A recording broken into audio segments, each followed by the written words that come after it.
प्रत्याशी कौन है और मऊ में कौन है। सीधे से नहीं दे रहे हैं तो बैकडोर से उन्हीं माफियाओं को टिकट देकर के फिर से प्रदेश को दंगा और आतंक के भय की ओर ले जाना चाहते हैं। लेकिन घबराने की आवश्यकता नहीं, सरकार बीजेपी की ही आ रही है, धूम धड़ाके से आ रही है। 80 बनाम 20 का पूरा तय हो चुका है। 80% सीटें भारतीय जनता पार्टी जीत रही है।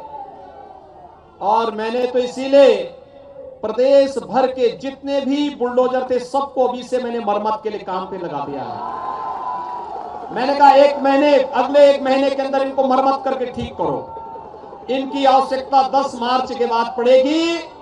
और भाइयों बहनों, अब तो इस बुलडोजर पर हमने आर्टिफिशियल इंटेलिजेंस का भी एक उपकरण नया लगा लिया है।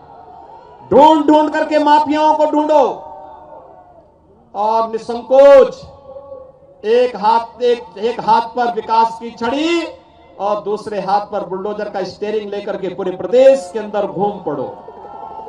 हम विकास भी कराएंगे और माफिया प्रवृत्ति के तत्व जो इन 2-3 महीनों में फिर से अपना फन उठाने का कुत्सित प्रयास कर रहे हैं, इनको फिर से उनकी सही जगह भेजने का इंतजाम भी करेंगे। और इसी के लिए भाइयों बहनों, आज मैं आपके पास आया हूं।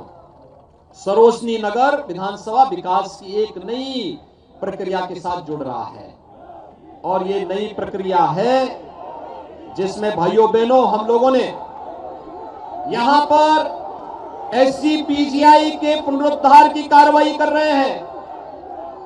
उत्तर प्रदेश का पहला पुलिस एंड फॉरेंसिक इंस्टीट्यूट की स्थापना भी इसी विधानसभा क्षेत्र में हम लोग कर रहे हैं और देश की नेक्स्ट जनरेशन की ब्रह्मोस मिसाइल की निर्माण का इकाई भी यहीं पर स्थापित कर रहे हैं। 5000 नौजवानों का के लिए उसी में नौकरी मिल जाएगी।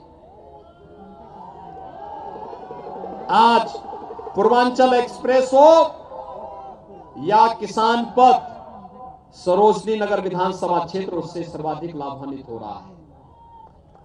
भाइयों बहनों, विकास और रोजगार के साथ साथ सुरक्षा सबसे बड़ा मुद्दा है। अगर सुरक्षा नहीं तो विकास की कोई सार्थकता नहीं। हम लोग विकास और सुरक्षा को एक साथ जोड़ करके चलते हैं।